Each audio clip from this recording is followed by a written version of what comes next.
Ерте заманда бір патша өмір сүріпті.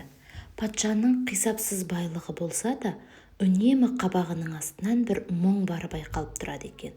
Сөйтсе, әлгі патшаның перзенті болмапты. Патша қапаланып, қайғырып жүргенінде бір күні жұбайы жыланның тіліне жерік екенін айтыпты.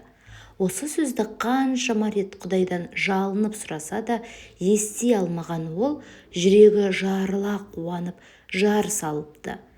Егер кімде-кім менің жарлығыма құлақ асып, жарымның жерік асы жыланның тілін әкеліп берсе, оған жалғыз қарындасымды қосып, өзіме күйеу бала етемін.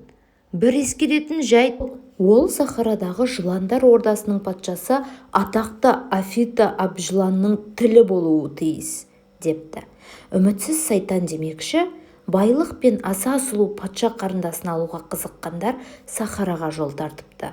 Олардың ішінде сол шаһарда тұратын бір саудагердің Азу есімді баласы да бар екен. Азу о баста өмірге келгенде жылан терісін жамыла туыпты. Өз терісінің пайдасын көрмекке әрі сынамаққа ол да үмітпен жыландар ордасына аттаныпты. Азу жолда келе жатып, әр жерде шашылған адам сүйектеріне көзі сүріне береді. Бұлар да мен сияқты үміткерлер шығар деп топшылаған ол өзі тек терісінің арқасында ғана аман келе жатқанын түсінеді. Ақырында көп қиындық көріп сахараға жетеді. Ордаға келген соң ол жыландармен тез араласып кетеді. Бірде жыландар патшасы тағамды өте жақсы даярлай алатын аспазшы керек екенін мәлімдейді. Сынға түскендердің арасынан Азу озып шығады. Ол қолынан келген өнерінің барлығын жұмсаған екен. Сөйтіп, аз уақыт ішінде Азу Афита Абжыланның жақсы көрер жақынына айналады. Әңгімеге тарта жүріп, жыландар патшасының жаны қолындағы сақинада екенін біліп алады. Оны Афита масаңдау кезінде айтып қояды. Бір күні Азу тәтті тағам жасап, оған ұйықтататын дәрі қосады да Афита Абжыланға жегізеді. Ол қатты ұйқыға кеткен кезде сақинасын алып қақ бөледі. Содан соң тілін кесіп алып, түн қараңғылығымен тайып отырады. Бұл оқиғаны таң атқан соң бірақ білген жыландар оны әрі іздеп, бері іздеп таба алмай қала береді. Азудың оңай құтылуының себебі сахарадан шыққан соң ол адам қалпына қайта ауысып алады. Еліне аман-есен оралған Азу патшаға жыланның тілін әкеп беріп, оның қарындасына үйленеді. Ал жерік асын жеген патша жары көңілі судай тасып, айы күні жетіп ұлды болады. Ұлан-асыр той жасалады. Той десе қу бас домалайды демекші, бұл тойға баяғы Азуды іздеп жүрген жылан да келіпті. Ол Азуды иісінен танып қалып, санын бір-ақ соғыпты. Ішіне кек түйіп, өз ордасына қайтыпты. Келген соң бұл жаңалықты басқаларға айтып беріпті.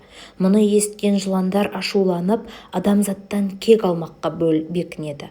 Улы тілі арқылы адам баласына зиян келтіріп, ұрпағын кеселге душар етпек болады.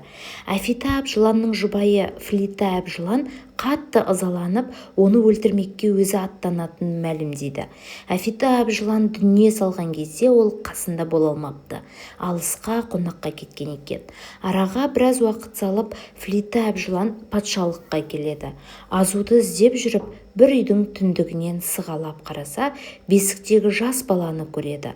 Бұл жаңа туған нәресте патшаның мұрагері еді. Ол бар ашуын осы баладан алмаққа бекінеді.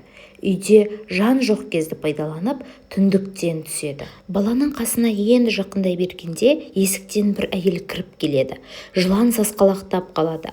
Ал патша жарының абыржығаны сонша, тілі күрмеліп, «О, Құдайым, жалғыз сәбиімді ажалға қалай құям? Оны босанарда жыланның тіліне жерік болып едім. Енді ажалы да сол жылан тілінен болмақ па?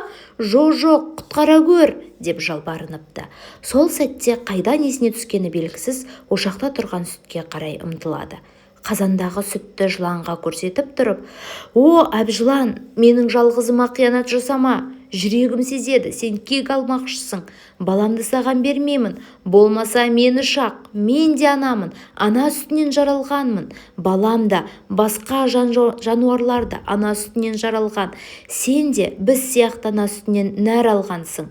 Тіршілік иесінің нәрі сүт, ол қасиетті де қастерлі. Оны жаратқан ием сыйға тартқан. Ақты жерге төкпе деуі сондықтан, ал мен сол сүтті сенің басыңа төгемін.